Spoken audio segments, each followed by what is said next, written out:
Olá, meu querido aluno do 7º ano. Olá, minha querida aluna do 7º ano. Eu sou o professor Gustavo. Na aula de geografia de hoje, nós vamos aprender sobre a geografia das bacias hidrográficas. Eu sou um homem branco, cabelo preto, 30 e poucos anos, estou vestindo uma camisa azul. E na minha mão tem um copo de água. Você deve estar pensando, que bobagem, eu bebo vários copos de água por dia, por que ele está mostrando um copo de água? Que talvez vocês não tenham pensado ainda sobre uma coisa muito curiosa sobre essa água aqui. Vamos voltar um pouquinho no tempo? O universo começa a se formar há uns 15 bilhões de anos. O sistema solar há uns 10 bilhões e meio. A Terra há uns 4 bilhões e meio de anos atrás. Eu estou falando de muito tempo. 1 bilhão de anos, 1 bilhão é 1 e 9 zeros depois. A vida começa a se formar no planeta Terra há 3,8 bilhões de anos atrás. E o que a gente começa a encontrar na Terra há 3,8 bilhões de anos atrás? Água. E eu vou contar uma coisa para vocês. A quantidade de água no nosso planeta desde então não mudou em quase nada. Isso quer dizer que essa água aqui que está nesse copo, a água que você bebeu hoje mais cedo e a água que você vai beber, ela pode ter sido bebida por um dinossauro. Ela pode ter sido bebida por um faraó no Egito Antigo, pela Rainha Elizabeth I, pela sua tataravó no passado, ou pela minha tataravó. Como é bom ser nerd, né, gente? E mais uma coisa importante sobre a água. A OMS, a Organização Mundial da Saúde, recomenda que cada pessoa no nosso planeta tenha acesso a 50 litros de água doce e limpa por dia. Para beber, tomar banho, lavar louça e por aí vai, né? Pena que nem sempre a água vem na nossa torneira com a qualidade que a gente merece. Bom, na aula de hoje nós vamos aprender sobre as bacias hidrográficas, ver o que são, como se formam, mas antes a gente vai precisar relembrar algumas coisinhas de ciências, como os estados físicos da água e o ciclo da água. Em seguida nós vamos ver as bacias hidrográficas do Brasil e nós vamos ver também rapidinho as bacias hidrográficas do Rio de Janeiro. E fica até o final, que no final tem desafio. Então, para falar sobre os estados físicos da água, eu trouxe uma imagem bem bonita para mostrar. Essa é a geleira Marjorie, no Alasca, Estados Unidos, onde a gente pode ver no primeiro plano a água em estado líquido no mar. Ali, no segundo plano, a gente vê a geleira, onde a água está em estado sólido. Gustavo, e a água em estado gasoso? A água em estado gasoso está diluída no ar. Essa, infelizmente, não dá para a gente ver. Mas eu vou passar agora para a próxima imagem. E na próxima imagem a gente vai ver como a água se transforma, o ciclo da água. Então, no ciclo da água, a gente vai começar ali do número 1, onde a gente tem o desenho de que a gente não sabe se é oceano, um lago ou um rio. E nesse desenho, a gente pode ver a água em estado líquido evaporando. Essa água que está evaporando, ela vai se condensar e formar uma nuvem. Em seguida, essa água, ela pode precipitar, se acumular na nuvem, né? As nuvens são formadas de gotinhas muito pequenininhas de água e alguns cristalzinhos muito pequenininhos de gelo. Ela pode ficar muito pesada e precipitar, em forma de chuva, de gelo, de neve. E aí ela desce e escoa pelos córregos, pelos rios, parte dela se infiltra e vai lá para o número 6, para o lençol freático, de onde ela vai voltar para o oceano, para um lago ou para o rio, e o ciclo começa todo de novo. Aí, voltando para mim, eu tenho uma pergunta importante. E a gente? Em que parte do ciclo da água a gente se encaixa? Para isso eu trouxe uma música para vocês. Mas fiquem tranquilos, eu não vou cantar. A gente vai ler juntos. Está na próxima imagem. Essa música é do grupo Palavra Cantada e o título é Água. E começa assim: da nuvem até o chão, do chão até o bueiro.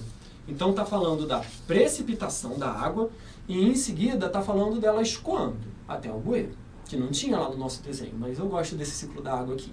Depois do bueiro até o cano, do cano até o rio, do rio até a cachoeira, da cachoeira até a represa, da represa até a caixa d'água. Então está falando da água que chega até a gente, né, que vem lá da nossa caixa d'água, que vem dos reservatórios. Da caixa d'água até a torneira, da torneira até o filtro, do filtro até o copo. Então, é onde a gente vai beber a água, a gente espera que ela esteja com uma boa qualidade, né? Sem gosto nem cheiro. Do copo até a boca, da boca até a bexiga, da bexiga até a privada, que é quando a gente vai ao banheiro. Da privada até o cano, do cano até o rio, do rio até outro rio, do outro rio, de outro rio até o mar, do mar até a nuvem. Notem uma coisa, o primeiro verso começa na nuvem, da nuvem até o chão. Isso quer dizer que não tem fim. Começa e termina de novo, começa e termina de novo, começa e termina de novo. Por isso que a gente chama de ciclo hidrológico. Agora a gente vai ver onde a água fica, como a água se distribui pelo espaço geográfico. E para isso eu trouxe em primeiro lugar uma folhinha aqui como exemplo para vocês. E dá uma olhada nas nervuras dessa folha, né? Quem tiver uma folha em casa pode pegar para dar uma olhada também. Então ela tem algumas nervuras mais fininhas que chegam até uma nervura maior. A gente pode dizer que essa nervura maior é como se fosse o rio principal de uma bacia hidrográfica.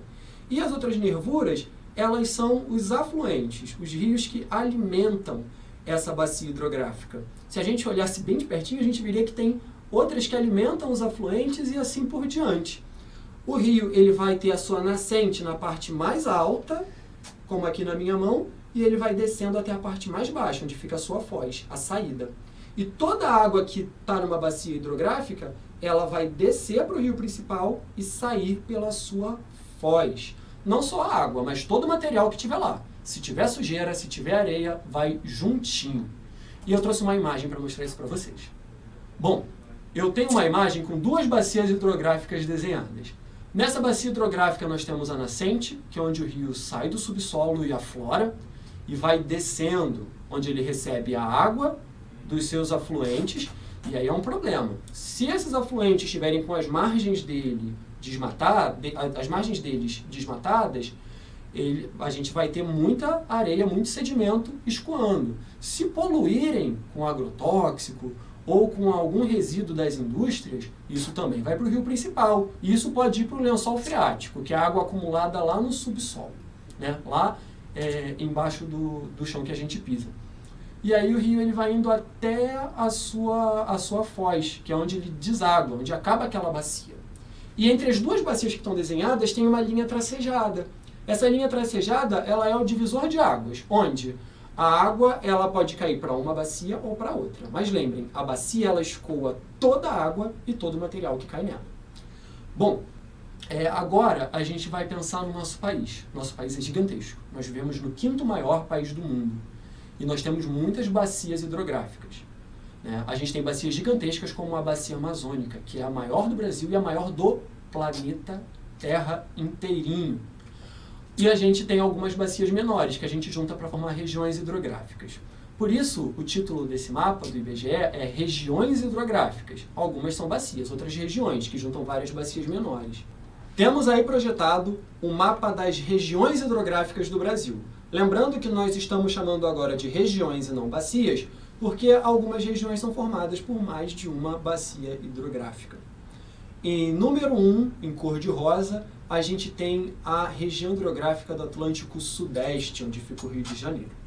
Em número 2, em verde, gigantona, né, esse verde mais escuro, a bacia amazônica, que é a maior do Brasil e a maior do planeta Terra.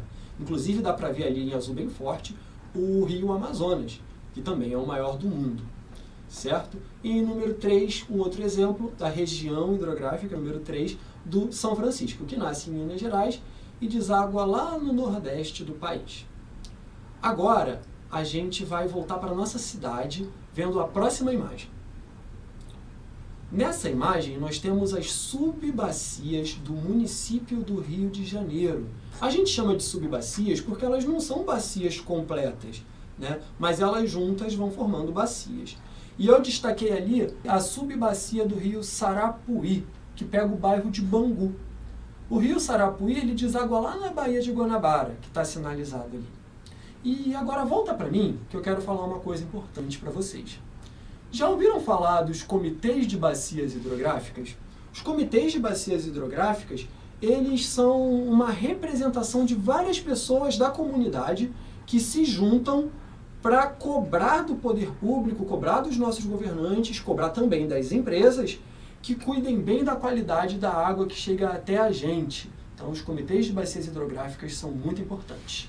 E recapitulando, na aula de hoje, nós lembramos um pouquinho dos estados físicos da água, nós lembramos um pouquinho do ciclo da água, vimos o que são as bacias hidrográficas, demos uma boa olhada nas bacias do Brasil e nós também demos uma olhada nas subbacias do Rio de Janeiro.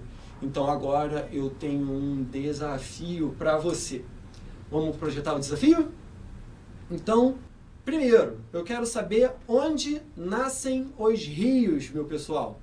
O rio ele nasce, alternativa A, na nascente. O rio nasce, alternativa B, na foz.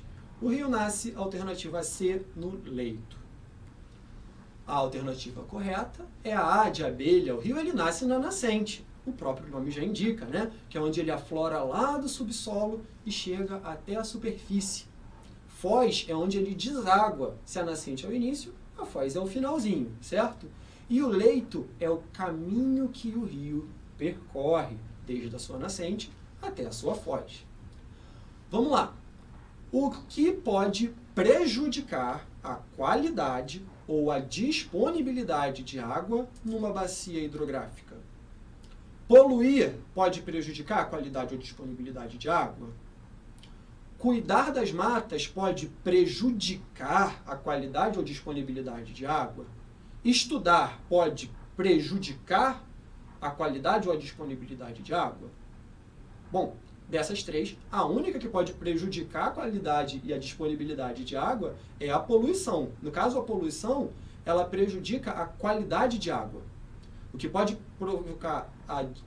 prejudicar a disponibilidade de água, por exemplo, é o desmatamento, onde a gente pode ter a erosão, a perda de material das margens dos rios, né? Esse material que costuma ser protegido pelas matas, e esse material ele pode ser carregado para o fundo do rio, diminuindo a quantidade que aquele rio pode armazenar de água. O desmatamento ele também pode prejudicar a infiltração de água no solo e impedir que a água chegue lá no lençol freático, certo? E estudar sempre ajuda. Estudar é bom demais. Eu espero que vocês tenham gostado, eu espero que vocês tenham aprendido bem. Foi um prazer estar com vocês aqui e até a próxima.